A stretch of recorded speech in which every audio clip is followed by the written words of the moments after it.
Namaste, and surprise, surprise, we are doing our first midnight live stream with M. Shastri.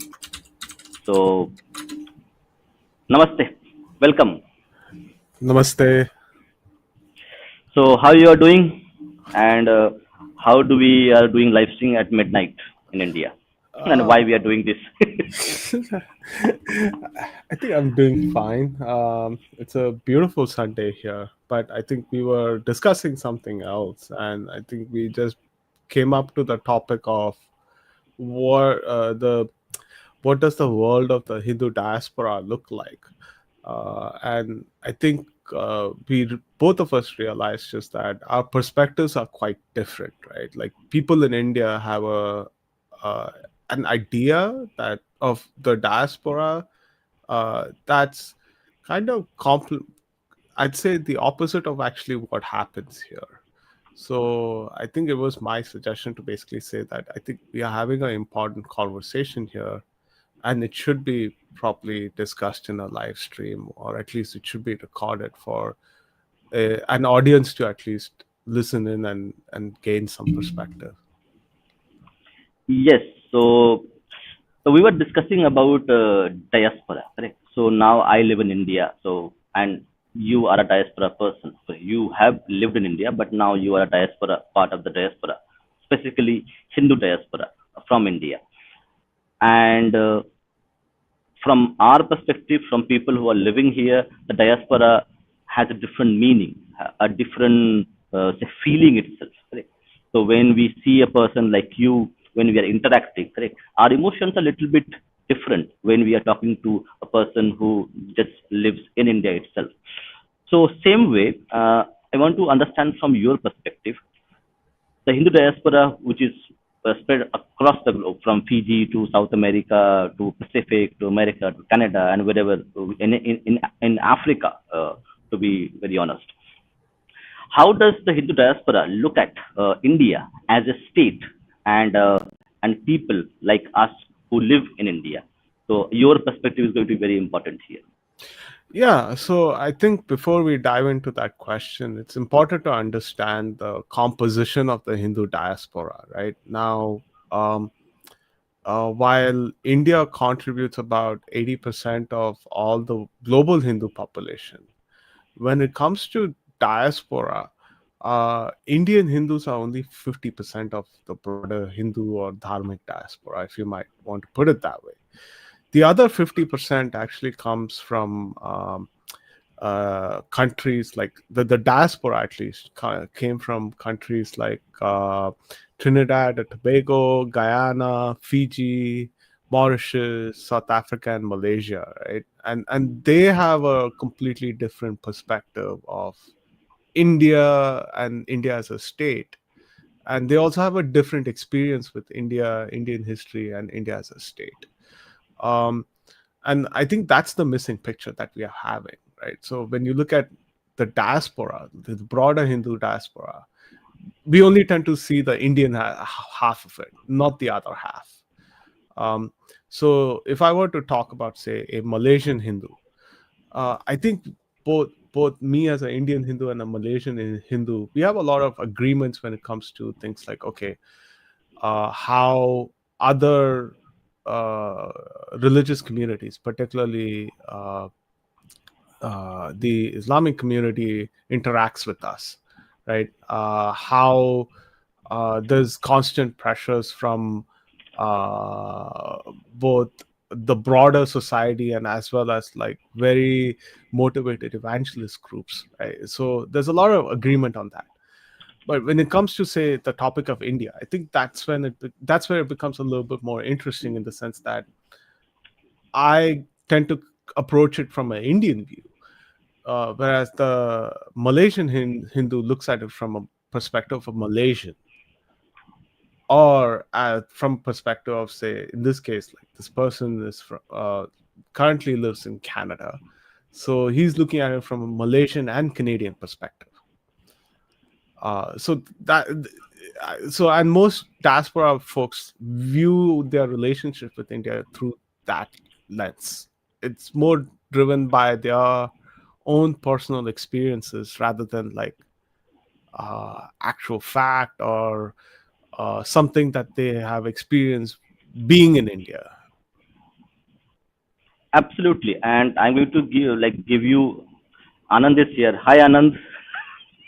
Yeah, yeah, yeah. So we had too much coffee.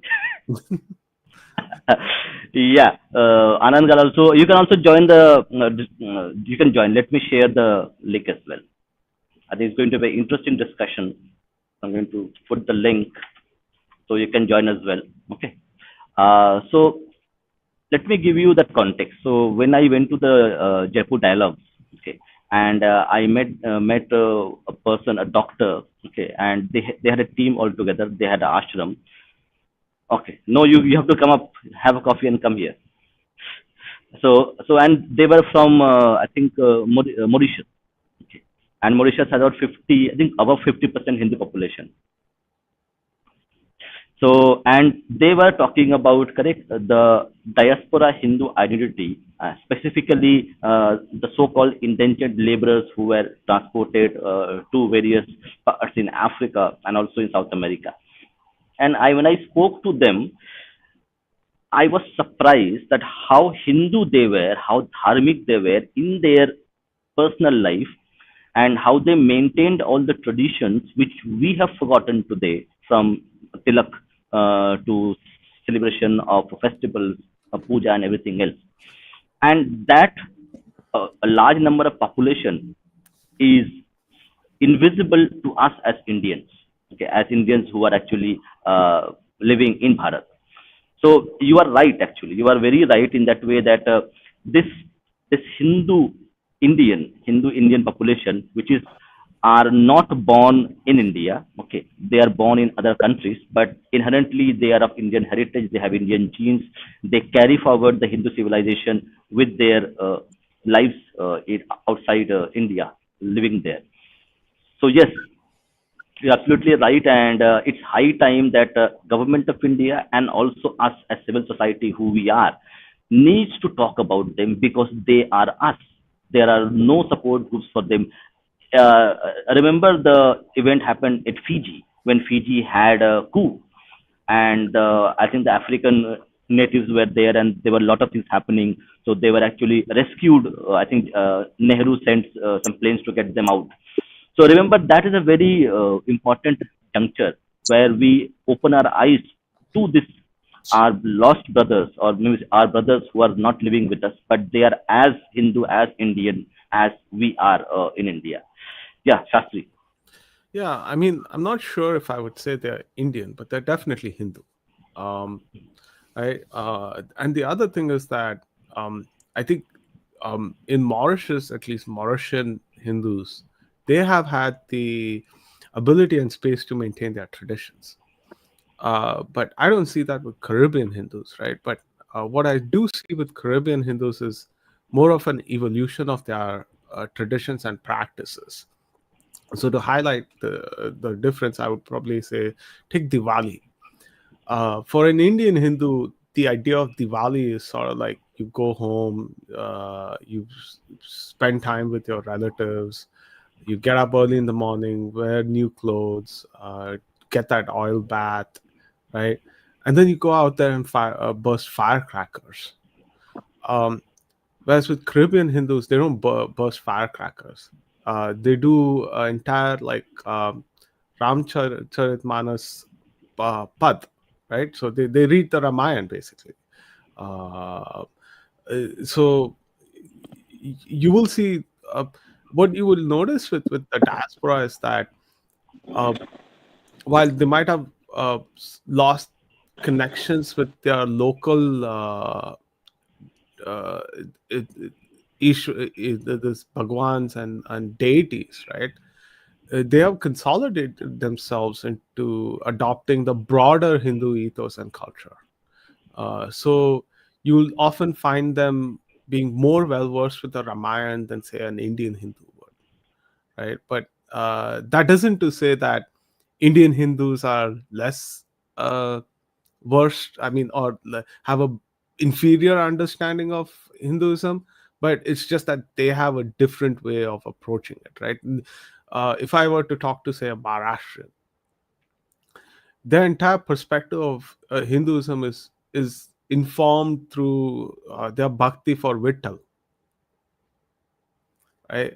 That's quite different from a Caribbean Hindu who might not be aware that there is even a deity by the name of Vittal, but they would be way worse in the Ramayana compared to an Indian Hindu would be. You're on mute. Yeah, and then we were also discussing about the diaspora Hindu population, let's say. And the way we were actually discussing, the way the Jewish diaspora is taken care of, the way the state of Israel, the Jewish state of Israel, does a lot of things which, unfortunately, the Indian state does not do as much as it should do. And there are a lot of reasons for this, but we as people who are living in India, okay, and who are Hindus by nature, okay, what do you think the Jewish state is been able to do, okay, and why Bharat is not able to do as much as it should be doing to actually create a sense of homeland? As we all know, by all definitions, Bharat is the only homeland for Hindus, not for Indians, for Hindus as of now. Or you can say subcontinent Nepal was a Hindu Rashtra. But overall, in general, Bharat is the only homeland as of now left for Hindus to call them home. But Jewish state is able to do that. So any Jewish person who can prove his Jewish ancestry can go to a Jewish embassy and say, I want to go to Israel. And everything is available to them. The Jewish state will take care of that. Now, we may not be able to do that kind of thing because of the population and other things. But why do you think what happened that the Indian state was not able to assert its Hindu identity and take care of the Hindu populations across the globe? I think it requires a certain amount of study, right? So I don't think we've dedicated any academic research onto this particular question. So I think we can just, at this moment, we could just make a sort of like educated speculation, and you can speculate in in multiple different ways, right? So I think the first thing is, um, India at the onset of its independence was already dealing with a huge refugee crisis. I think people tend to forget that the partition itself was quite a huge refugee crisis. Uh, like, if you look at the numbers, it's kind of insane, right? Like, you had um, about 7 or 8 million refugees coming from Pakistan, both West and East Pakistan. At the same time, a very under discussed event was also, we had Tamil people who were expelled from Burma. They also came from Burma into Tamil Nadu. Um, so the Indian state itself at that point in time was pretty strapped for resources, right? And you had to deal with three different diaspora groups. You had Punjabis on the northwest, you had Sindhis in the west, you had Bengalis in the east, and you had Tamils in the south. And each one of them introduced a specific kind of problem in the region that they were. So, for example, the Bengalis, when they migrated into Tripura, it caused a lot of problems with the tribal communities over there. They still complain about it to some, and there is some legitimacy to their complaints over there, right? The Pratyota Bourbon does go on ANI and say that, hey, this is what happened. We're willing to accept this because there's nothing you could do about it. But we also want our own space and our own ability to also assert our own culture as well, right? So these kinds of tensions did exist initially. So I think the Indian state just simply did not have the capacity to deal with diaspora that, because of the result of colonization, had been spread all over the world. So and you can see sort of evidences of this, like, so when Uganda basically expelled its Indian community, right? A significant portion of them were Hindus. Hmm. The government of India actually um, uh, pushed for their resettlement in the UK. Right? It wasn't the UK government's own, like, benevolence. It wasn't because of the UK government's own benevolence that they took him in. There was some coercion from the government of India's side. So I think we could just simply say that it would not be incorrect to basically say that the government of India just simply did not have that resources. But that's not true in 2025, right? Many of our state governments and also the central government, like, it does run good, healthy amount of surpluses. There's a lot more resources available. So I think that old notion that, oh, we can't take these people in, we should definitely take a serious look at it. Yes, Anand, are you ready? You had your tea? Yes, sir. Got my Okay, very good. Yeah, so I think you are a perfect person to talk about this, as well as Munshi here. So what do you think? What is the perspective of Hindu diaspora? Okay, So, from diaspora perspective about us who are living here and the Indian state itself. so I can give you my experience based on my time in Singapore and a little bit in Malaysia. So I lived in Singapore for like I think 17 odd years, a little more than 17 years, and Malaysia like 2 years. So I've interacted with a lot of Tamil Hindus even some Sikh Hindus in Malaysia, and in Singapore, like, you get Hindus from all communities, right? Not just Tamil, but the majority are Tamil Hindus. So what I have found in Southeast Asia is the Hindus that live there, they don't identify they do identify as Indian. Like, you will see them being called Indian, right? They will not be called Tamil Singaporeans. They'll be called Indian Singaporeans. Like, even the Tamil people will be called Indian Singaporeans. Like the Chinese people will call them Indians, right? So they're always the identity that you're an Indian is ever present. Like, they don't like this language politics is not there at all. Like, you will never find a North Indian in Singapore fighting with a South Indian about language ever. Okay, Like, you'll never just hold on. Okay, just hold on. Is it about the communities tiny? Because when you have a significant amount of people, then only you will have that problem. If the because critical mass. Let me just interject a little bit, right? Yeah, so, go ahead. So the language issue in Southeast Asia is actually a settled issue, pretty much, right? In Singapore and in Malaysia, the only Indian language you learn is Tamil.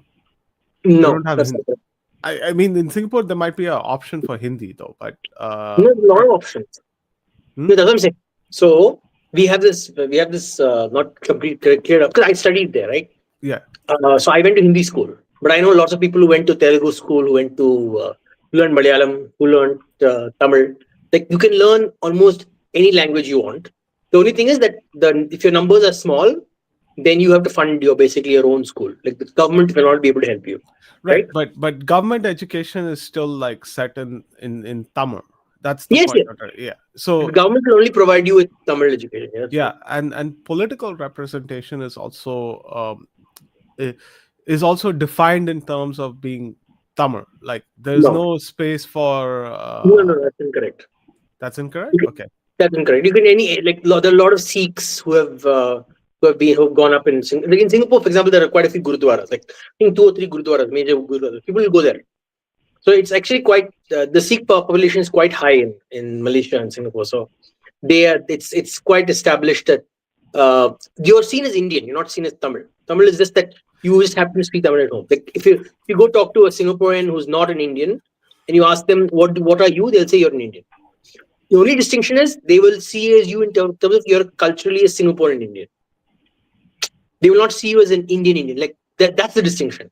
An Indian and a Singaporean Indian.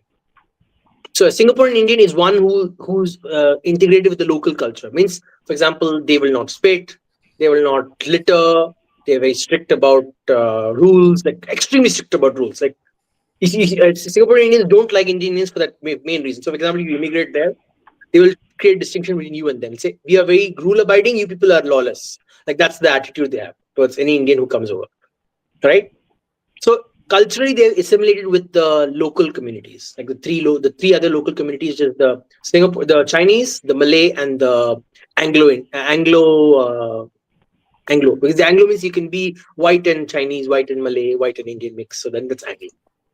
So that's three groups. And interestingly, one very interesting thing about South Asia, specifically in Singapore and Malaysia specifically, is Indians have married into Malay communities and Chinese communities, and Chinese are married into Malay communities. So there are specific culture groups there called Nyonya and Peranakan.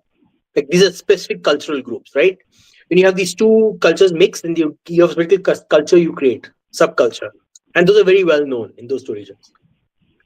So that's another unique. So if you're an Indian who's born to Chinese parents, not Chinese Indian parents, you'll be called Peranakan, you'll be called a Nyonya. So yeah, I don't know the exact definition, but they call that. The another interesting thing is, so because there's a large Chinese population and a lot of Chinese kids, like sometimes some of them will be abandoned, right? What happens is a lot of Indian families will take Chinese kids in the past, like quite but back they basically took a lot of Chinese kids as they adopted them and raised them as Indian, like literally. You see Chinese kids speaking Tamil randomly. It's a very common thing in Southeast Asia. Like that's. And the majority it happened that direction. So Chinese kid was adopted by the Indian. Very often, that's the more frequent. It's very rare for an Indian kid to be adopted by a Chinese person. Like, Okay, I'm going to ask you one more question, which I asked to Munshi as well. See, let's take an example or case study of Jewish diaspora. Right? So Israel is a Jewish state. Right? The state character is Jewish. Okay, and the laws are based on Torah itself. Okay, so it's like we can say a Jewish dharmic state in our context. I don't think so. Israel is based on Torah. I think it's based on secular law. It's an ethnic Jewish state. It's not a religious Jewish state.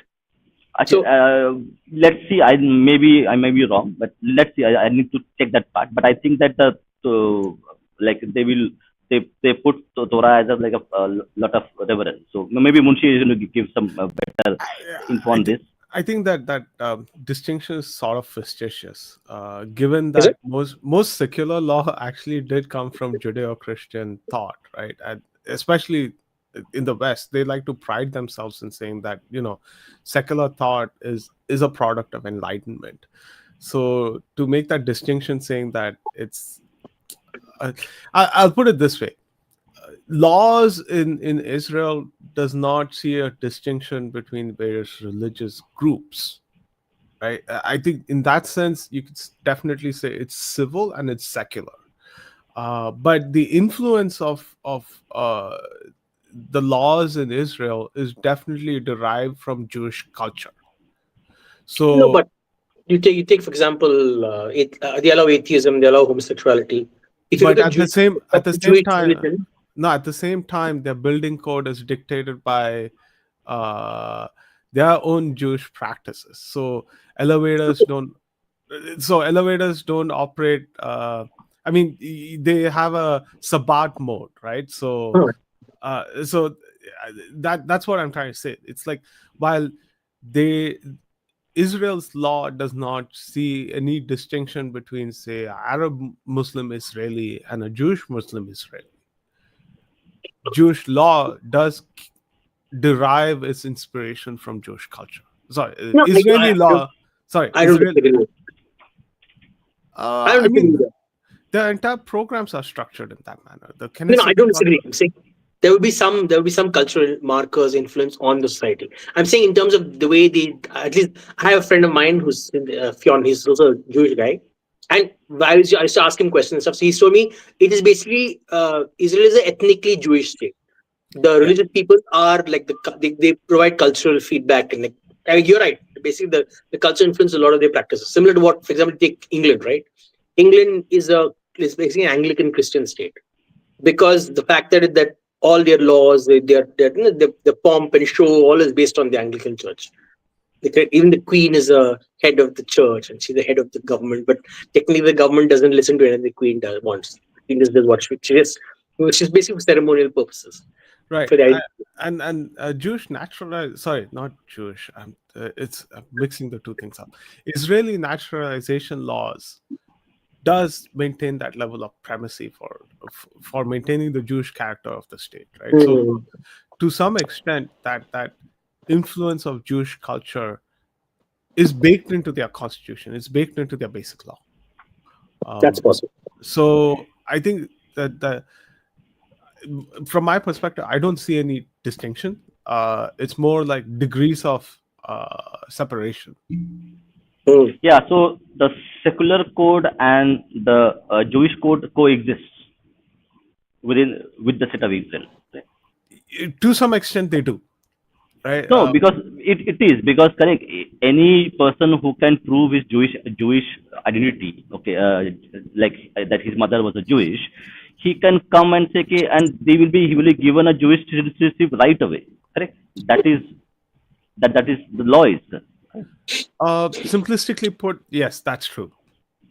Correct. And even within the Jewish state, you have groups who don't have to do the normal military service and other things just because they are Jewish, and that Mm, exception is only given to Jewish exception. Correct. no, it's not because they're Jewish. It's because they are a specific kind Arab. of Jew. Yeah, Haredim. So they're ultra Orthodox Jews, right? So the Indian equivalent would be like giving an exceptions to our archakas and acharyas from being conscripted into the Indian army. That doesn't mean that Hindus are excluded. It just means that particular group is excluded. I think In Arabs this, also can avoid military service. If I'm no, not wrong. I'm not sure. I don't think that's true. I think Arabs can't can basically say I don't want to be part of the army. They're allowed. Okay, so now we are understanding the contours. But Now let's but get you to had a the point. question. You had a question right now. Umar. Yeah. The question was that Jews for Jews there is a homeland called Israel. They can Hmm. they can call back home. Okay, Slavin, I'll add you in about 2 minutes. Just hold on. Okay. So let your camera getting fixed. So now what I'm asking is that Jews have a homeland called Israel. They can call home whenever they want, and the Yeah. state will take care of them. Okay. We know in all practical purpose, Bharat is the only Hindu homeland for Hindus, Hmm. but but we do not have the mechanisms, the systems, or any kind of community support group from state at the state level as state of India. Okay, not the state of Gujarat or somebody else. They might have some other programs or community things that is going on. But so, do Hindus who are living outside of Bharat consider Bharat as their homeland, as In their Southeast Asia, no. natural home? In Southeast Asia, no. Okay. Munshi, in North America. I think there is that notion that India is a Hindu homeland, uh, but I don't think they have thought of India in terms of how Jews view Israel. Um, and and I think we can speculate a little bit because again, there is very little academic study of these issues, right? Nobody wants to actually go and ask Hindus like, "Hey, what do you feel like?" But there are plenty of Hindus who would love to express themselves, and they do, and it sort of goes into the void. Um, but to put it coming back to this question, right? So I think there's a notion that India is a Hindu homeland, but it hasn't metastasized into a concept of making that into a legislative or a policy that the Indian state should basically um, adopt. So there's talks of it, but I don't think there's pressure to make that a reality with the Indian state. Okay, now Slavin. Hey, yeah, just taking on your question about how people outside feel. I think from what people I've met over here in Europe, they surely do seem to think of India as sort of a home for themselves. But a vast majority of them don't think they would, move back or like don't have plans to, go settle in India permanently or anything. But I guess they do have it in the back of their heads that, okay, if everything else fails or something, at least we have a place to go back to, something of that sort, is I would say.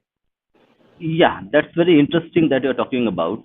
So, Munshi, to you, because I think you can give a better answer. So, over a 1,000 year period, correct, the Hindu identity has been put to sword by lot of invaders, Muslim invaders, Christian people, and others come. So do you think for last 1,000 years the assault on Hindu identity, and the state being anti-Hindu in nature, okay, from the Islamic invasions onwards, has that created a kind of a de-Hinduize mindset to people who are living in subcontinent? Because end of the day these people actually went from here to the other places, from British times onwards. So are Hindus now that de-Hinduize enough that they see Bharat as a homeland but not as a Hindu homeland? I think you can look at this from multiple different perspectives, right? So, one thing I would definitely say is that history does play a huge role in this, and you don't need to. And it's not 1,000 year history; it's more like 200 years. Right? Most of the diaspora that we see today in the world, um, they are a result of British colonial policy. Right? When a lot of Hindus were basically uh, contracted as indentured laborers, and they were sent to Malaysia, Singapore, Mauritius, Uganda, Kenya, Uganda, Guyana, and the Caribbean. So,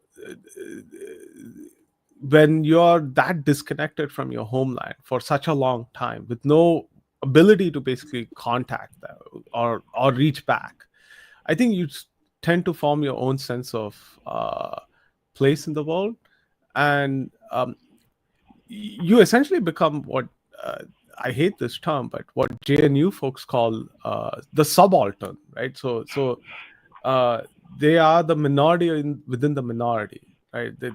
Their voices have not have consistently been suppressed, right? And I want to give you the example of Caribbean Hindus, right? Because um, the Western world is very familiar with slavery, right? So, but they refuse to see uh, what they replaced it with: indentured servitude. So you will see some this weird tacit support for African movements or black movements in the Caribbean, but you'd see this like stoic silence when those same movements basically engage in form of ethnic cleansing against the Hindu communities over there. So, um, if you go back to say the 1960s, 1970s, right, you would not find any reporting on an ethnic cleansing campaign called the Wismar ethnic cleansing that happened in Guyana. Um, Overnight, and if you read any descriptions of it or you talk to the community about that particular ethnic cleansing, you'd find um, extreme parallels to what happened in the partition, right? They were told to evict overnight. If they didn't do that, their homes were burned, their businesses were looted, women were raped, etc., etc. The whole gambit. So, and the Indian state was not there to help them, right? They were not there to put diplomatic pressure. They, unlike today, they did not send ships or aircraft to evacuate them or resettle them. So I think there's the Munshi, I'm just going to interject for 30 seconds. uh, there did not I'm just, maybe I'm comparing apples to oranges, but just for argument's sake, correct, there was a no Jewish state for 3,000 years, but still they had a spiritual connect with the Jerusalem for Jews. I mean, they still do have that spiritual connection with India, right? What they don't have is this political connection, right? They can't rely upon the Indian state to save them at the end of the day. And that aspect needs to be built in. Like, if you talk to any Caribbean Hindu, um, they'll tell you all about Ramayana. They'll tell you all about the places that they'll point to the places in India, right? Even more recently, they're actually way more excited to go see the Ram temple in Ayodhya. But when it comes to aspects about, oh, will India have our back when things go south? I think there's a little bit of um, uh, doubt over there that, oh, if that will even manifest, right? And they see this sort of distinction between an Indian Hindu like myself, because we have the ability of sort of like a law of return, right? So because we are born in India, or we are within the 2 or 3 generations that Indian citizenship um, allows for as a recognition as an Indian person of Indian origin. Like, they see that distinction, they recognize that distinction, and they understand that it doesn't apply to them. And why it doesn't apply to them? Is there any, like, do you find any logic behind why it is not applied to them? Because end of the day, in the British colonial period, they went there. It was not like something that they were not born. Probably their ancestors were born in the subcontinent. Yeah, I mean, they recognize that, right? Like, I think, as Naipaul put it, I think India is a place of Anand might remember this. Like, he said something in the lines of, it's a place of my dreams and my nightmares, or something like that. I'm not sure. He had a very distinct phrase for it. Like, um, it brings them both joy and sorrow, right? In that way, the joy comes from seeing India rise, but the sorrow comes from not being recognized as one among that community, and that requires a lot of repair. And some of it can come from the Indian state. Like, I think the Modi government recently, I think, extended that or amended citizenship laws to recognize, I think, up to 7 or 8 generations, I believe, which would cover Caribbean Hindus. Is that something which is not there, correct, in the media? Because I've not heard it in the general media. I heard it in diaspora media. So I don't think they have widely advertised that in India, at least. I don't know. There could be several reasons why they didn't do that. But there's been some indications from the Indian state. But largely, I think it should also come from Indian society, right? The broader Hindu society. Like, every time, so every time there's an attack on a temple, it shouldn't just be like Indian Hindus talking about it, but also British Hindus also raising this issue. Also Singaporean Hindus, right? I mean, in the sense, like, they want the broader Hindu community to make noise. No, but they are right now. I Okay. think the interesting things happening right now. In the past, when the Bangladesh riots, the Bangladesh attack on Hindus started, right? I'm telling you, at least in my feeds, the number of Malaysian Tamils, the Tamil Hindus, and the Malaysian, like Singaporean Hindus, again Tamil people, literally saying our Hindu brethren are being attacked by the Islamists. They attack us similarly in Malaysia as well. Like, literally, that was coming in my feed so frequently. So there is definitely that Hindu connection. But I want to answer the question that Nava asked earlier. It's because of the framing with which Indians are defined. We're defined as people within this nation, this region. And that's where I see even the Savarkar definition of Hindu fails. Because when he says the people within this land, this is the Karma Bhumi, they are the Hindu, then people who live abroad cannot be Hindu. Even if you're a Hindu, even if you pray to the same gods. Because you're not within that land. Right? You've already gone. You've gone abroad. Sacred geography. Correct. Correct. Secondly, some of our laws are also very bad. Like, I'll give you an example. The Hindu joint family. How is a Hindu defined there? Hindu plus also a Hindu Marriage Act. How is a Hindu defined there? Hindu is defined there as one who gets married within the geography. Do you know, like tomorrow, if imagine I grow abroad, okay, or Nava, you go abroad, and you marry a Hindu girl in the US, and you come back here, they will not recognize you under Hindu Marriage Act. They will recognize you under the Special Marriage Act because you're not seen as a Hindu anymore because you didn't get married within India. It's ridiculous. They don't define you as a Hindu because you did Hindu rituals and got married. They define you as Hindu because you did Hindu rituals in India. Then only you're defined as Hindu. So, for example, when my sister got married abroad, she's not a Hindu. She can't be under the Hindu Marriage Act. She cannot come. She has to go under the Special Marriage Act, even though she's married to another Hindu. So that's my point. So the reason our laws are so badly written, they have no understanding of Hindus outside of India. They don't even acknowledge them. That's the saddest part. You don't acknowledge them. Understand. So, Slevin, you have something to say. Yeah, I just wanted to give a quick sort of counter to what Anand is saying. So I think Can you speak little bit louder or come to the mic little bit more? I think, or just bit closer. Sorry. So I think what you're referring to is a law. So like Hindu Marriage Act that would always be confined to the Indian geography. As you remember, all sort of our laws start with earlier. They also used to famously have that phrase.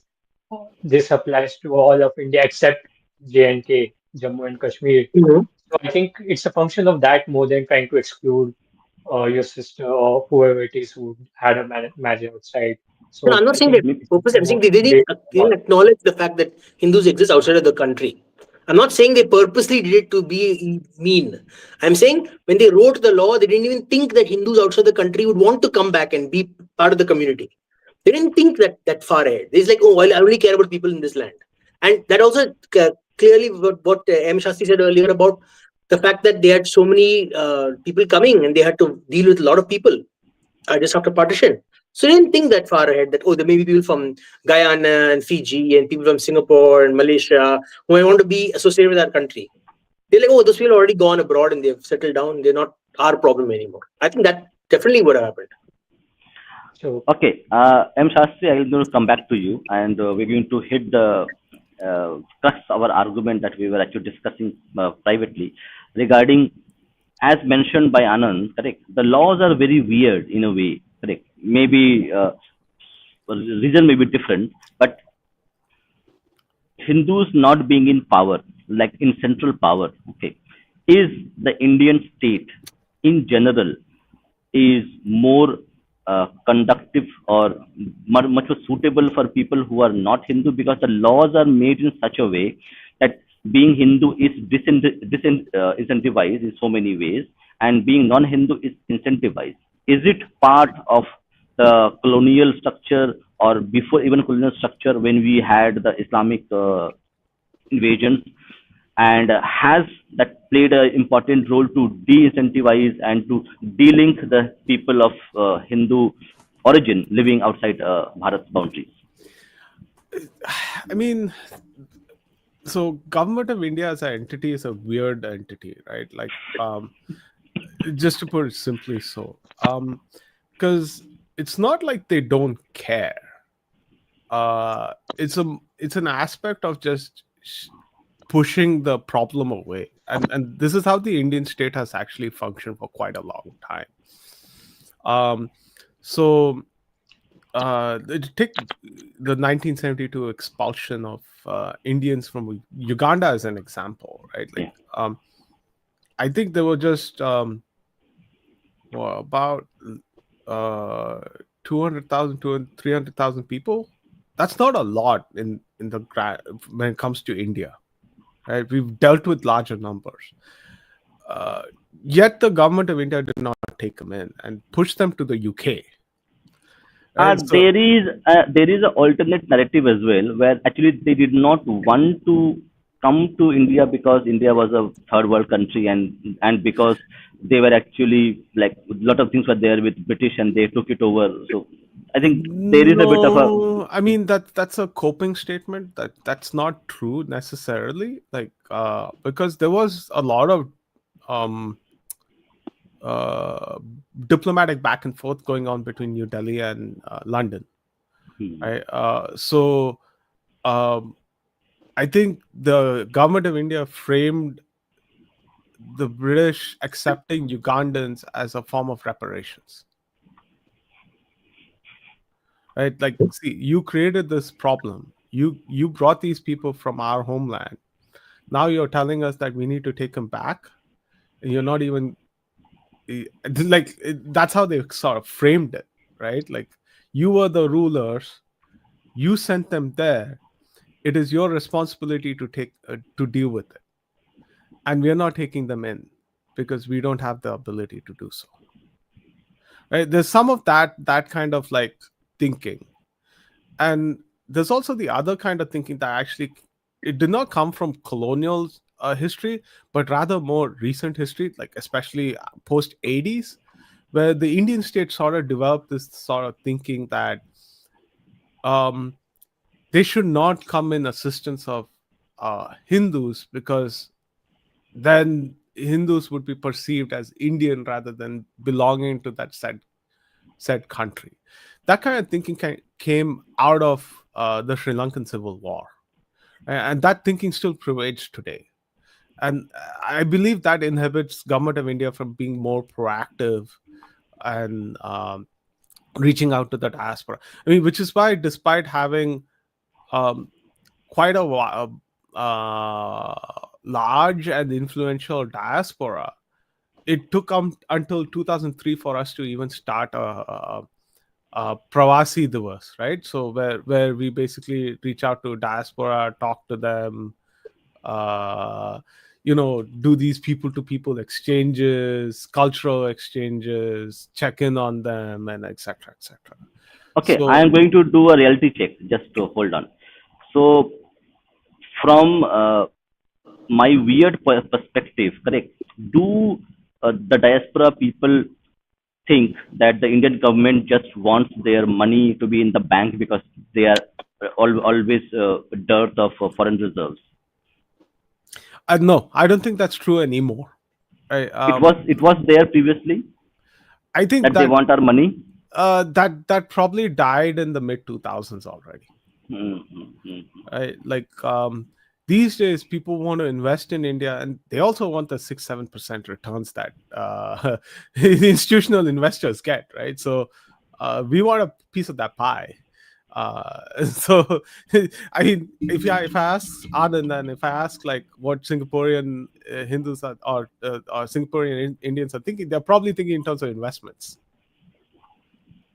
Okay. Um, Okay, I'm going to ask one more question because sorry, because this is an important question because from our perspective, okay, uh, do the diaspora people, correct? They are highly educated, everything is fine, okay. But do they have a kind of a high nose when because okay, you are living in India, so we are at the higher pedestal because we have left India and we are now on the higher stage. Is that a kind of thing is there exists? That is changing. So there was definitely a sense that okay, we are living in a better society than you are. Hmm. Hmm. But as India solves its issues, becomes much more less Matsya Nyaya and more like there's actual rule of law. As it becomes much more cleaner, as uh, society as a whole takes more ownership of uh, the temples and everything, right? Their perspective of India is also changing. Now, again, I want to go back to Naipaul, because one of the things when you read Naipaul, you actually sort of get a insight into how the diaspora thinks, right? He visits a temple in India, and you're talking about the 70s, and India was quite a hellhole in the 70s. Like, you could actually see the fragments of the 70s in India all the way up to early 2000s. It was pretty bad. So if you went to a temple, you had to go through this narrow alleyway with a very stinky gutter on the side.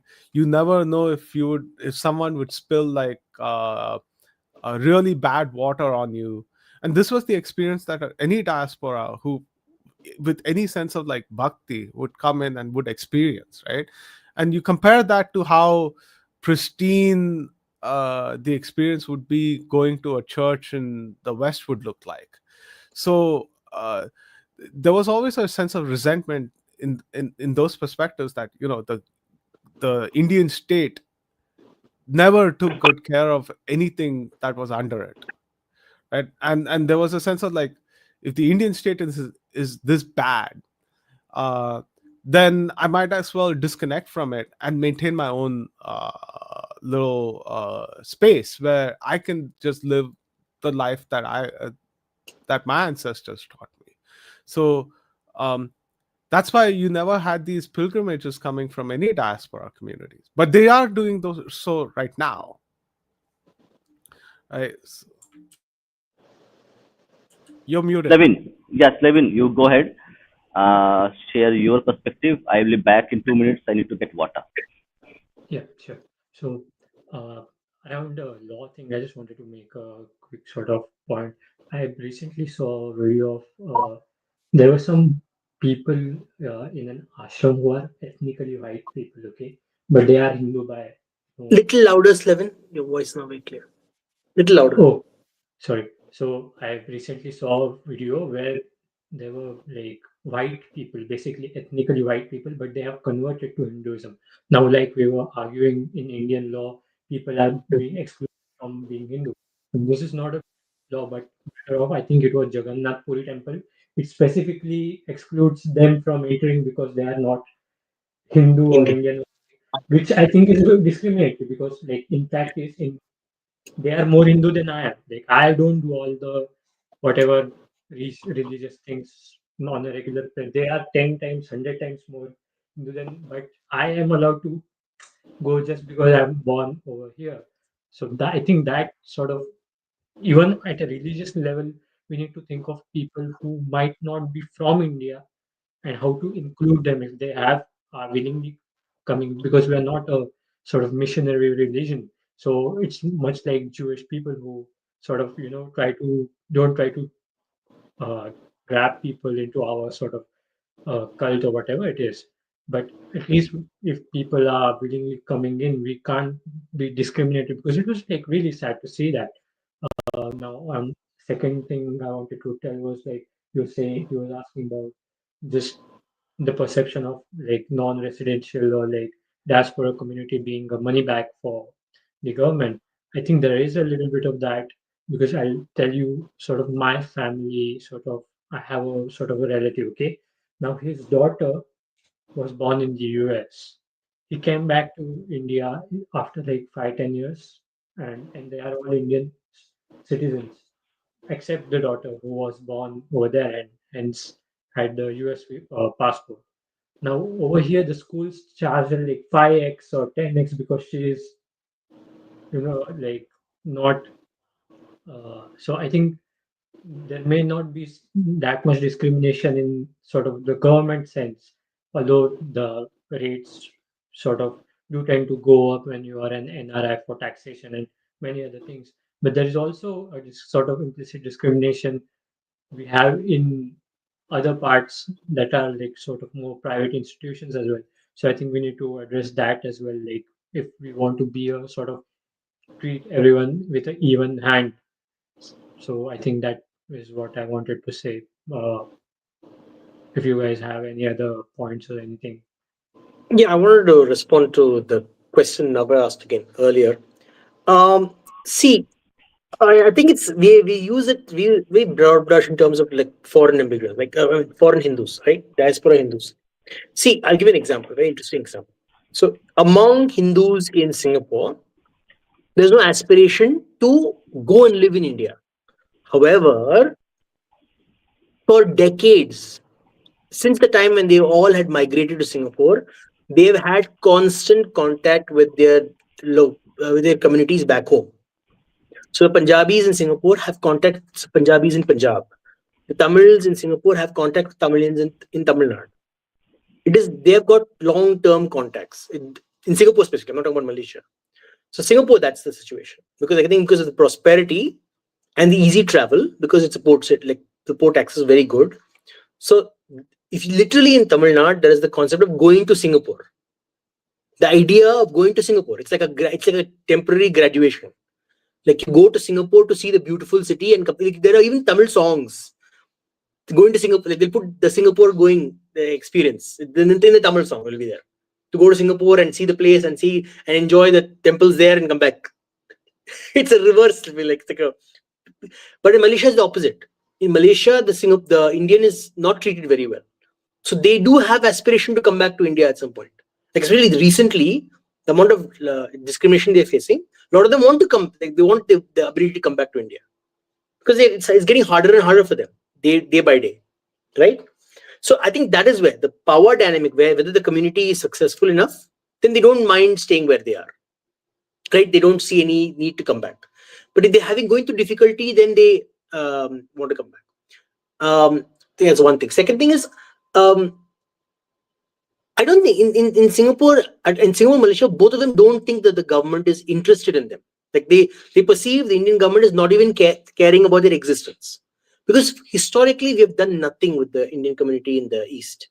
They've not even bothered even acknowledging them. Like most people, I guarantee you, young, even like a little older than me, would not even known there were Indians in places like Thailand or in places like Indonesia, or in places like there are Indian communities even there also, but no one knows that they exist because they don't care. They're like, state doesn't care, people don't care. Like, oh, that's the problem. So if the people don't care, then the state doesn't care. Then obviously that those communities are detached. That's my perspective. Everyone cares about two places: US, maybe a little bit UK, and Singapore. Nowhere else. No one cares about any other place. Yeah, with respect to Malaysia, I think that feeling is much more recent. Because I think in the mid to late 2000s, there was a whole series of protests that was happening in Malaysia by this organization called Hindraft, HINDRAF, I believe, right? Do you remember that, Anand? No, I don't. I know, but I will tell you one thing. While they may have, it may be recent, the thing I'm talking about right now, but historically, Hindus in Malaysia have not had a good time of it. They don't find themselves integrated. Well, another interesting thing you'll realize. So in Singapore, an Indian is allowed to speak his language. Okay, so allowed to learn his language. In Malaysia, an Indian has to learn Malay.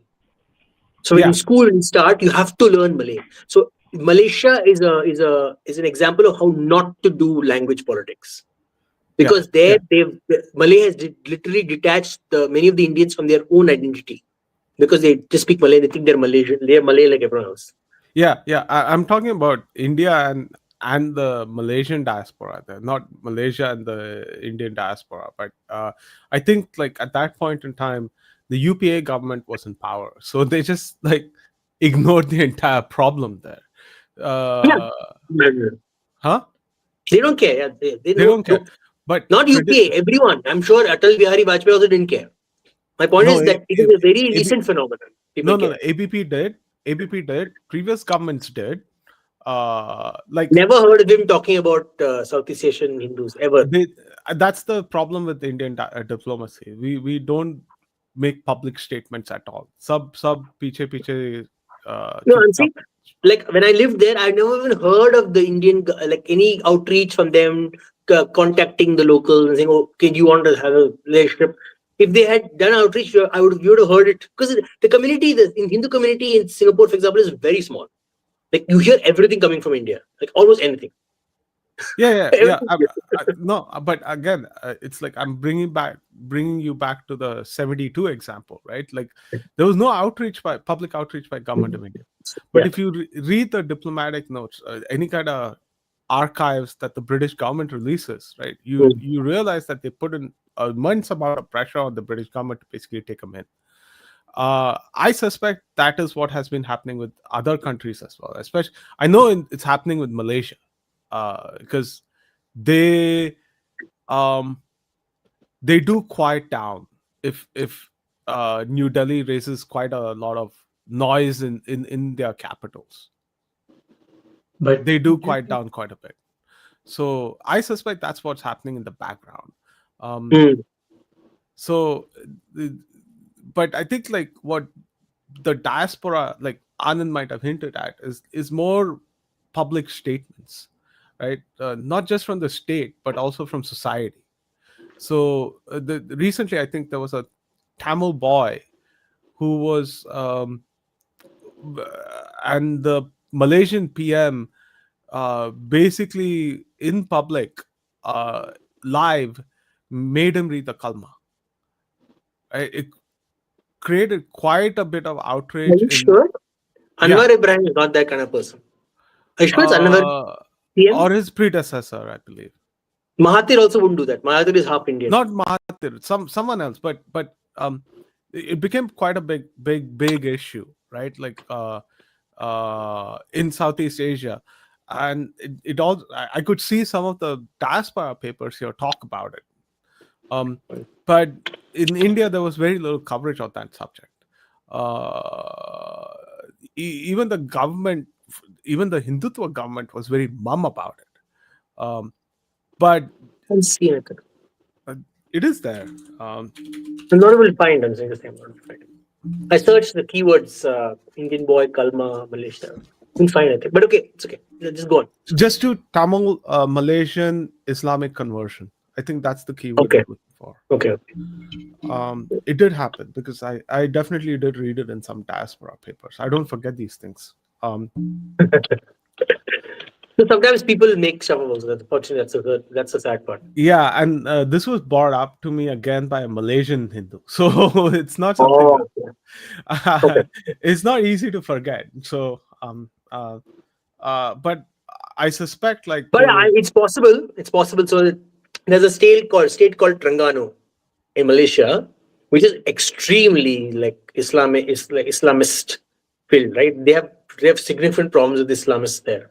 But if it is a place like KL or Johor Bahru, the southern state, right? Certain states, Kelantan and all, it should be fine. If it's Terengganu, it's possible. It can happen.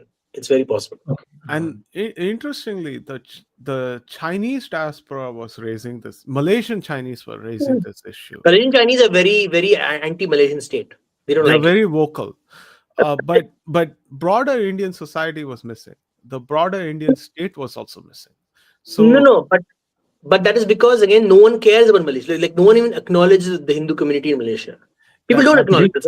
Yeah, that brings me Do to you my think point. there's so you're That's saying Levin. Go ahead. yeah, so you guys were saying that the Hindu community doesn't really get the much attention from the government. Now let's contrast this with the community we have, Indians we have in Middle East and Dubai.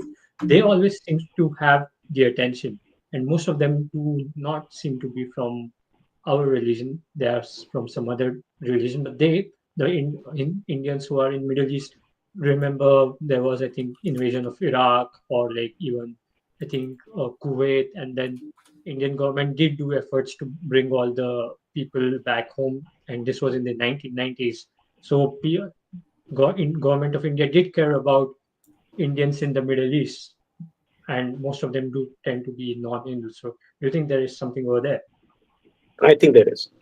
The Islamic community is a very Islamic and Christian community, both are very good at lobbying. Hindus are horrible at lobbying. So I mean that makes a lot of sense. Like literally they'll use their religion they'll use their religious leaders. And one significant problem is our religious leaders are focused on ritual. They could not care about politics. While both the religions that we refer to just now, their religious leaders care about politics primarily. The primary the discussion for them is politics. Even during their religious ceremonies and sermons, there is politics in it. Like literally, every speech, so we'll talk about Jesus, they will talk about politics. They talk about daily kalma reading, whatever, and what they do in the mosque. There's 100% sure there's talk about politics. What do we do in our temples? We pray to the God. If you go to a temple and the person you say you do archana, you do your prayer and you leave. You don't even spend time like talking about the situation of Hindus, finding out the fellow Hindu comes to temple. What is the situation? Where are they from? Like what is the situation in their locality, Hindu localities? Imagine you come to don't take time to talk about it, right? But they will sit and talk about it. They will sit and talk about their religion, right? Which we don't. So that is what has happened. So if you look at the olden times, so I had a very interesting experience I had when I was in this. Ironically, was when I was in the US. Okay, so I was in the US and I went to a temple with all my dad's friends, and I was getting ready to leave, and he went and sat down in one corner. I'm like, sir, why are we not leaving? He's like, no, every time you go to temple, you go to sit and you go to do dhyana in the temple. Was a new concept to me. I never knew this. Right? So our like the way we are raised in terms of Hindu consciousness is very different from what some people are raised, like other communities are raised, and that is significantly the reason why this happens. And Okay. where does government respond to when religious leaders are political, and our religious leaders are the only one time they're political is when it's to do with caste. Oh, this caste cannot come here, that caste can't come there. Then they get involved in politics. Like that's all you care about, like literally. It's changing Okay. now, so I'm really happy. Yeah. Munshi. Yeah, so I think there is a sense of abandonment, right? I think that needs to be fixed. How you go about it, I think it should be a wider conversation, right? We don't need everybody to pay attention to everything, but we need people to pay attention to specific things and raise it to everybody. And I think that aspect is missing. And the other thing is, I think we also need to look at the different experiences each of our diaspora community has experienced, right? So Singapore Tamils, they've always had a connection with India. To some extent, you can also say that's true for Malaysians. But for Caribbeans, that has never been the case, right? They've been disconnected from India for about 200 years, like 6 or 7 generations, if you think about it. Yeah. So while they have a concept of India, like I said, they are spiritually connected, but they're not politically connected, and or even socially connected. So I think that needs to be rebuilt. And as the Indian state gets more and more powerful, I think it should take up the responsibility of raising noise, and this quiet diplomacy that it does in the background is no longer sufficient. Yeah. No, but I think for Hindu community, the religious leaders need to speak up, and they can't only be focusing on like controversial stuff, right? Like the Tirupati Laddu. That can't be the only thing you talk about all the time. Like you can't just be focused on that. What about No, the positive stories? They don't do that. I think along with you should not exclude the Tirupati Laddu stuff as well, right? Also No, I'm not excluding. I'm saying yeah, I'm saying like also spare a thought for the diaspora broadly as well, right? And I think it's high time we have this concept of attack on one is an attack on all, right? So we often see from religious Hindu religious leaders is that Shankaracharya will never comment on a desecration of a Bap's temple, right? Like, but he'll raise all kinds of noise for his own temple. I think that mentality they need to start being more inclusive, right? Like, no, but I don't think it's that bad because I'll give you an example. Like recently, if you no, I definitely don't think so. But I think it's like these are things that they haven't thought about, right? Like a lot of things is not a result of malice. I wouldn't no, even I'm say saying a result I'll of give you an ignorance. example. It's just a result of like they haven't thought about these things before because a lot of these things are quite new. No, they have. I'll give you an example. So I want to give you an example. That's what I'm saying. So Tamil Nadu is a state where caste lines are very clear, right? There are caste division and stuff. However, very interesting. Recently, I think it happened 2 years ago. There is this concept where you take the guru and you take them on a palki and you take them around the locality, to meet the people, right? So the Shaivite community in the one village wanted to take take the guru out to meet the people. It is very rarely that happens. And the DMK government sent police to stop him, or they tried to stop him basically.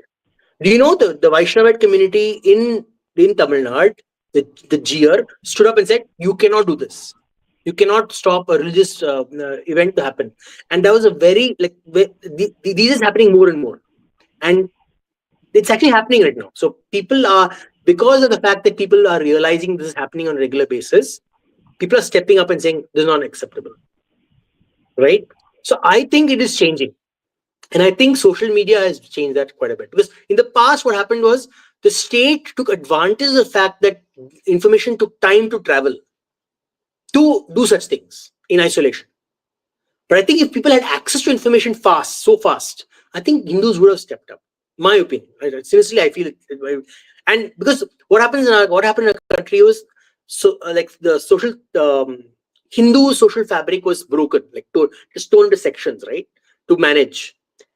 So what happened to the state and functions of the state, like the bureaucrats, the politicians, they took on the role of getting information from place to place. So, for example, why did the car sevaks were so successful? It's because the politician and the social groups like VHP and RSS took the responsibility of passing on the data from place to place to place. So imagine if they were not there. Do you think it would have been successful? The Ram Janmabhoomi movement would have been so successful? It would not have been so successful because someone needed to pass on the data from place to place to place without social media, right? And that's why the value of the RSS is so great, because they're able to do these things. They're able to pass on the fundamental message, right? But now even the religious leaders, the non-social groups, like this, the religious leaders are taking a step forward. They're like, okay, we have to start talking about it more, which I'm glad about. But my bigger point was, don't just stay to the controversial topics like this person, this politician said this comment. What about, for example, the Ganga, right? Ganga is not very clean. If religious leaders across the country can say, we are going to, from every state, they're going to collect money and Hindus are going to clean the Ganga, not rely on the state. Hindus are going to pool money and clean the Ganga. And we're going to show that our faith is so strong that the state is not even required to clean the Ganga. Or, for example, the Gyanvapi. What if all the Shaivite the temples in the country were like, until the Gyanvapi is liberated, every week, 1 hour, we will sit in silence. The temple sit in silence, and no one will pray until we get our Gyanvapi mosque, the Gyanvapi temple back. Just think the advocacy power that has, right? Or they can fund the lawyers who are fighting the case for Gyanvapi. So many things you could do to be civil, which is what other communities do, which Hindu communities are not doing. Yeah, I think this is also why the state should invest more in the diaspora as well, right? So they can contextualize these things really well to their local audiences. So, for example, right, if you leave the Ram Mandir movement to just Indian journalists, they would basically say, "Oh, it was a mosque, it was demolished, and we built a Hindu temple on top of that." What they miss out, what the diaspora actually did in that case was basically like, yes, there was a mosque, it was demolished, we built a Hindu temple. But before that, there was a Hindu temple. We've been fighting for it legally, socially, culturally, in a non-violent manner for 400 years. We lost patience, right? And that kind of contextualizing can only come from a diaspora. It can't come from an Indian journalist. Correct. You're right. Okay, so now we're going to take the final thing. Let me share my screen because this is important, because it talks about the advocacy that we all are want to see and happen. So here is the organizer article, RSS at 100, Samajik Samartha, Bridging Divide, Strengthening Bharat. The primary focus of Sangha is called social harmony. Okay. So, do you think that in search of social harmony, are we losing? Are we going to lose our hard power that you say is required? I can say something. No one's going to say Go anything. ahead. I can say. Go ahead. Go ahead. See, see, I will tell you one thing very honestly. You are in a world, and while Munshi said that Matsya Nyaya is over and law and order is set, in the end, Matsya Nyaya is the only thing that gets you power. I'm sorry that I know the Western concept of liberalism gets like you look at history. The West, in spite of the fact that they have this so-called new world order, they have used force wherever they need to get what they wanted. They have not bothered. They not say, okay, we have these principles, we will just follow them. No, they have broken the principles and they have used force wherever they wanted. I And think never apologized for it. And they've never apologized for it, never faced up to it. And the minute even this recent this oil thing, right, with the oil tariff thing, what is the response when you tell them you are hypocritical? Tough. I've seen journalists, Western journalists say, like there's Richard Quest, this business journalist, he's like literally telling the Indian journalist, tough, deal with it. We are more powerful. Like that's literally the argument they have. I think It's not the fact that I think you're sorry? mischaracterizing me. When I meant Matsya Nyaya, I meant that in a domestic context, not in a No, I'm not foreign blaming you. Not Yeah, I'm just like I meant it in a domestic context, but not in a foreign policy context, right? Like in the sense that we need to domestically, we do need to move away from a Matsinaya to a system of really strong rule of law. That's but non-negotiable. When it comes no, to no, when it comes to no. foreign policy, hold on. No, I get that. When, I get that. I when it understand comes to that. foreign policy, like there's no principles. I think we are in agreement in that. No, I'm saying even within the state, you'd understand without the like, let's think about it. Okay, now if I have a house, okay, I have a house, I have walls. So I have house. I don't put up walls. Anyone will walk into my house because they feel they're welcome to come in. That's literally the reality of India, right? Why do people have gated communities? Why do they have gated? Because they don't want anyone to come in. They want to keep the world out. Literally, the way our society is. In Singapore, you don't have gated communities. You have gated communities, but very rich gated communities. The common HDB is open to anyone. Anyone can walk by the apartment complexes. But in India, we have every single place is a gated community. Why? Because fundamentally, we have not. The state doesn't have the power to ensure law and order. It just doesn't. I'm telling you, I love the fact that there should be law and order. The state, like I agree with Abhishek Mitra, that the state should be the primary arbiter of law and order. No one else should have power. But the reality is the state does not and will never have, and at least for the next 20, 30 years, to enforce law and order for every citizen. So the reason I said that, the reason using this, I'm saying, if you want Hindu society to be progressive and be able to like keep its strength, you don't have to have aggressive force, but you have to have defensive strength. You cannot leave your defense and your protection up to the state every time. Which there I agree with Jay Sai Deepak. He has understood the concept absolutely right. Tomorrow, if a mob comes to like take my building, right? We have a gated community. If a mob comes, they can swamp this gated community. It's very easy, right? We have no ability. We don't have the ability to defend ourselves. We don't know how to defend ourselves. So that hard power you need. You need that hard power in terms of like you should be able to defend yourself. Yeah, That's my I point. agree. I agree with that. But I think I want to make a slight distinction, right? So what we see domestically and what we want to do for in terms of in the foreign in the foreign policy realm should be quite distinct. Like you need to have a firewall between them because domestic problems are not the same as foreign problems. The second thing I do want to state is that I think there's an issue of mentality, right? Like the government of India can still chase social harmony and retain its hard power, or can abandon social harmony and still retain its hard power. It's just a fact. Sorry, it's not a fact. It depends on how the MEA links the two issues, right? Now, if if the MEA links social harmony to hard power, then I think we will lose that battle quite quickly, right? We will lose our hard power quite quickly. If they de-link it, right, with by saying that no, this is our domestic problem, it's you're interfering in our domestic affairs, shut up, then I think we retain our hard power.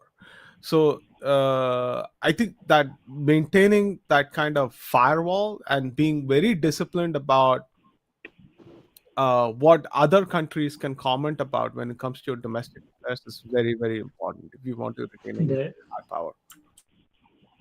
so Yeah, Levin. I wanted to say, so I think what Mohan Bhagwat's approach over here is correct actually, because see, now that we have a right-wing government in power, they can't comment explicitly about, because see, all societies have like loonies and crazy people, and although the percentage of crazy people in our community is quite less, there will still be some crazy people, and if they signal something very strong, then we would have repercussions in for diaspora in other countries as well. And as you know, like all these other countries, they they just need one or two cases to pick up from to blow everything out of proportion. And there there are many sort of Christian or missionary groups or something. They just want that one incident or one example to pick out and say, okay, look at these guys. What are they doing over there with their minorities and stuff like that? So it it's actually good that they're trying to keep a lid on things and trying to, because when they are in power, I think this is the correct stance. Were there a left wing government, then it would be right to protest and be a little more hard stance or something. And these statements are just for public consumption. I'm pretty sure the hard power is maintained beneath a layer of bureaucracy, and the people who actually operate on ground know what's going to happen and like operate in the pretty much the same way. I disagree with it in a minor way. I think I see it as a sign of linking the two issues together. Right now, let's just tabletop this a little bit. Right, somebody makes a very controversial statement. The Middle East blows up, right, and they start threatening the Hindu communities there. Right, government of India has all the hard power to just roll in with troops and overthrow anybody and everybody in the Middle East. It absolutely does, right? It can do that. All it takes is just one division of the Indian Army and a couple of warships from the Indian Navy, and that's it. The entire Middle Eastern powers are completely screwed. They have no hard power. I So think you're forgetting that many of them are under US sort of umbrella. So US is not going to come to protect them in these issues. The US Navy is quite weak when it comes to the Indian Ocean region. They rely on Indian Navy logistics just to maintain their operations in the Indian IOR. So Yeah. at this point in time, right, like if the government wants, it can exercise hard power. It can tell other powers to say, this is our domestic issue. You have no basis on commenting on it. They will just shut up. They will any power between say Portugal all the way up to Japan, right, with the exception of China, cannot, if the government of India takes a tough stance, they cannot make government of India move at all. Even the US is trying, by the way, right now, right? It's trying with sanctions and everything else. You see how much of a spine government of India has. I mean, it can if it absolutely wants to. So it's I a think you're choice. missing. I think you're missing the point that even though we may hypothetically we may have the power to shut them up, but we don't have the power to shut the media or other people. You might be able to shut up a government of the next country, None but of, not the no, none of people, that the news channels, and everything. none of And that they're gonna matters. pressure. None of that matters. For the past 4 years, right, ever since the Ukraine war began, we've been going through incessant amount of media, extremely negative media coverage, but that did not change government of India's position at all. So the media, these are all excuses, right? Ultimately, it depends on whether a MEA Babu decides that we need to show a spine or we don't need to show a spine. It's as simple as that. So And I, unfortunately, I see Mohan Bhagwat's statement as linking the two issues, and that's bad. Whereas the two issues should be completely delinked. so I wanna agree and disagree with both of you all at the same time. It's very complicated. There's too many grays. Unfortunately, there's too many grays in the discussion. See, the first thing is, let me be clear. We have already lost the narrative war about Hinduism. I'm telling you right now, honestly. The world hates Hindus. This is the reality. Much of Africa hates Hinduism. Much of South America hates Hinduism. There are Hindu communities, of course, coming up. There are a lot of the so-called woke, very very hippie people who are attracted towards ISKCON type of Hinduism. Okay, but they're not attracted to Hinduism in general. Now they're getting attracted. That's fine. But most of the Christian Islamic world hates Hinduism. They just do. And some may be nice and polite and like, oh, I don't want to offend you. I don't want to be your enemy. Let's live together, kumbaya. But they don't like you. Okay. So no matter what you do, even one incident is enough to trigger a problem. Even small one. Like literally, there was this one boy went to some church in Nagaland or somewhere in Northeast, and he started singing Jai Shri Ram, some song he sang. And the whole bloody Western ecosystem started tweeting that. They didn't do anything. He just went to Jai Shri Ram. It's like someone came and said, praise Jesus. And then I'm like, oh my God, I'm so offended. How dare you say praise Jesus in front of me? Oh my God, that's such oppression. They literally framed as oppression.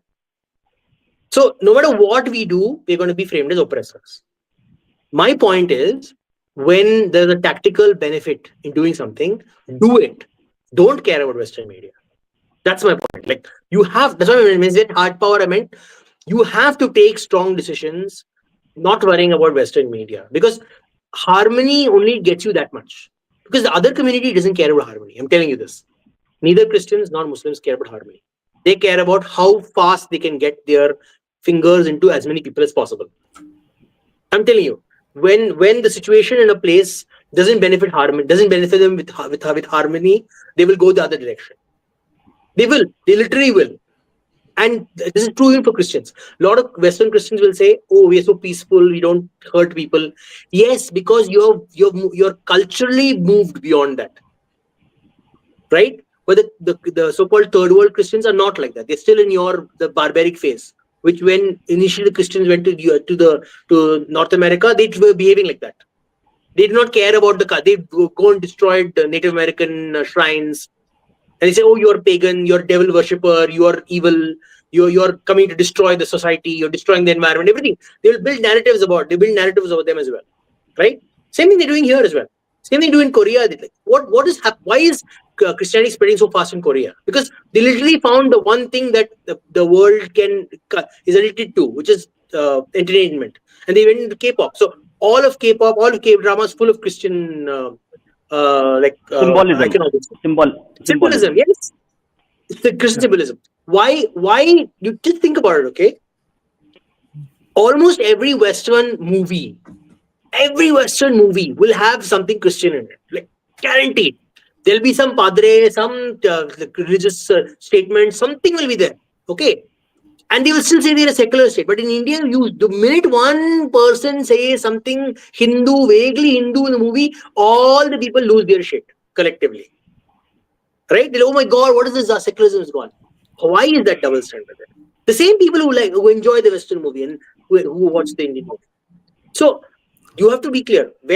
That's my problem with the Bajrang Dal is not that their intent, they want to help people. My problem is that they have not understood the narrative war.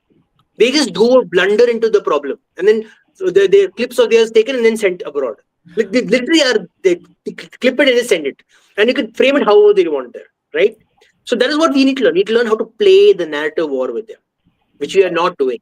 I find a lot of Hindu groups don't have the idea of how to play the narrative war. They just they blunder into the problem. I mean, intent is great, but I just want to I just want to make this last point because I think it's getting too late for Bhupen Dada as well. We should let him get some sleep. But I think what, I have to work tomorrow morning. I also want to sleep. Okay. even Anand, Just sorry, care about my sleep. sorry, I should care about you as well. I'll start caring about you. But I do want to state one thing is that what Anand's saying is right, but it's also a very Indian perspective, right? Now, if you ask a Caribbean Hindu, he'll probably say like the narrative has not changed at all. What narrative used to exist 200-300 years ago is still the narrative today, right? So it's wrong to say that. I mean, in that sense, it's wrong to state that we lost the narrative war. We never were even part of it, right? So I agree. and we're being too harsh on the Bajrang Dal by saying that you guys are not paying attention to the narrative. That's not the Bajrang Dal's job. No, I get it. I understand. Like, I'm that's not being not the harsh on them for. I'm not being harsh on them. But like I said, no, I care about their. I do see that their intent is great. They really care about the community. They work their ass off. But my point is, but the thing is, like, I think this is the narratives is not a responsibility of people who are committing the action. no, but It's but the you have to understand when just let me finish, right? So it's a responsibility of everyone else, right? Now let me get back to that Babri Masjid or Ram Mandir example, right? Indian journalists would basically say, oh, there was a mosque and it was demolished. It was a diaspora person who basically recontextualized it and reminded people that, oh, we did fight for this for 400 years. We fought for it legally, politically, culturally, right? And through non-violent means. We could have subjugated it if we wanted it. But what happened in 1991 was we completely lost patience. We lost patience with everybody, right? Because everybody failed us. So again, would you go up to the car sevak and say, "Tum log ne ye sab nahi socha"? I mean, that's very unfair to. No, you're not understanding what I'm saying. I'm sorry. I think again you're not understanding what I'm saying. Like when the missionary comes, to me, when the missionary comes to India and he's planning his moves, he's always aware of how he can frame it the way he needs to for political benefit. That's fine. No, I mean that'll He's a always frontline happen, guy. right? No, that'll always happen. But where are our folks with the counter narratives, right? Where's government of India saying that this is our But domestic problem? No, shove your opinion up your ass, and this is our domestic problem. You don't have any right to interfere. Sorry, I don't mean to say Anand should shove his opinion up his ass, but no, I get. sorry. No, I get. No, but Yeah. but you're not understanding. Once even a clip, the point is with the government is a slow lumbering machine. Okay, it'll take time to catch up to the situation. My point is you need to be on it before they can even think about framing it incorrectly. I'm sorry Right. that I, I'm saying, I no, think no, you're wait, seeing it from a let me okay. finish. Yeah. You're seeing it in the framework of do an action and then later the people on the messaging side will manage the narrative. No, when you make the action must be part of the narrative itself. So for example, when you go to a illegal conversion area, like maybe there's a church illegally converting people and you're already planning to go and take action against them, right? Because they're doing bad things. Start already before you even arrive there. You should already be ready that okay, this is how we're going to frame it, this is how we're going to videotape it, and this way we're going to find the person and make them admit it clearly in very calm manner. We're going to make them admit it and then take action. So what you do is you covered your bases basically. Like if someone tries to use that clip incorrectly, you already are ready. You will be basically the government can't come after, the state can't come after you. Like imagine you're in a Congress state, the state can't come after you, and you also achieved your action. So all three are covered. And if someone tries to reframe it, then the government comes and say you're giving wrong information. This is what the true the situation was. And for That's my that, point. you need institutional support or like Yeah, at least but ground level support from I know, I understand. the yeah, but organization. what I'm trying to say is that you're looking at it from an insider's perspective, right? Like Mhm. what I see here is not necessarily they don't use excuses to basically attack us. Either way, they just do it for whatever reason they want, right? So like that boy in the Northeast saying Jai Shri Ram, it did not make any noise over here in anywhere in the West, that as far as I can tell. But you would have probably noticed it on Twitter and some wingnans Yeah, basically my retweeting God. it, right? But it had no on the ground impact. There are other reasons why it happens, right? And that can be independent of what happens in India. So that distinction needs to be understood really well. No, But but they'll share it among their church groups, for example. They will not show it to you. that's fine. I mean, वो तो हम भी करते हैं, right? There's no difference between them and us when it comes to these things. No, but my point is we don't frame it as get out of our country Christians. We like get out of our country Hindus. That's the reality is happening right now. What's happening right now? That's They're throwing fine. eggs. They're throwing eggs on a Rath Yatra in California. Like that is literally happening. Are we going around like throw eggs on मैं a वही peaceful Christian? नहीं मैं करते ना? वही रथ यात्रा में था. That's the thing. Right? Like I was in that रथ यात्रा when that happened. Oh my God. So I know what the situation is like, but it wasn't because of that random thing or random church thing. But this is where I feel like the broader community and the Indian state should basically start being more public, right? Like it needs to. Now you have to look at this in various layers, right? So the broader Indian community raises this issue. The diaspora here sees that as a sense of support. They start pressuring local politicians. That's pressure from the ground up. Then the Indian state raises these issues, and then there's pressure from the ground, from top, right? So unless these two things happen, you will always be in a situation where the diaspora feels like completely disconnected, spiritually connected, but completely disconnected from India and Indian issues politically, right? And that's going to be the unfortunate state of affairs. Okay, Uh, so I think we are out of time, but I think we need to continue this discussion maybe on Wednesday. Okay, so Shastri and others, be ready on Wednesday. We're going to have one more part 2 of this because we need to talk about China and few other things which are there. And please, all of you, share this to Sean Binda. We want him to discuss this with us. Sean who? Sean Binda. Sean Binda. Okay. Sean Oh, the one in the Binda, book. no, Sean Binda is Oh, okay, I know. The guy from South America, right? he's Yeah, a from Caribbean. No, he's from Caribbean, but he's in. I think he lives in now Canada. If I am not wrong. he's a Canadian Caribbean Hindu YouTuber. Yeah. And I know Sean. I like his stuff. That's what good messaging is about. He's very good at messaging. Like that's the frame. That's the way we need to frame every one of our arguments. Very similar to that. I think we have one more good one. Like I think Love Patel. He's in the UK. I think.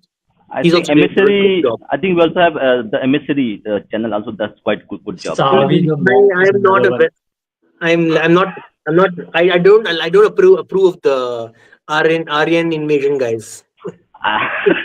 Pro Aryan. No, at least he has done some good work. So Right. anyway, so all of you just share, tweet him this podcast today, so that we can get his perspective because it's important. I think there is a black hole in terms of the at least the indentured laborer community.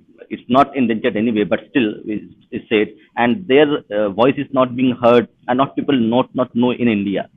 So let's bring him in to discuss a bit of more of this. Maybe we'll have it on Wednesday. Wednesday I will be in some other city. We will discuss. Okay.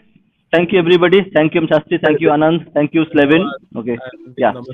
Good night. See you. Good night, everyone. See you on midnight on Wednesday. Good morning, Shastri. By the way, since now they know that you're where you are. Good morning. Good. All right. Good morning. Jai Shri Ram. Vande Mataram. Vande Mataram. Well, trivial.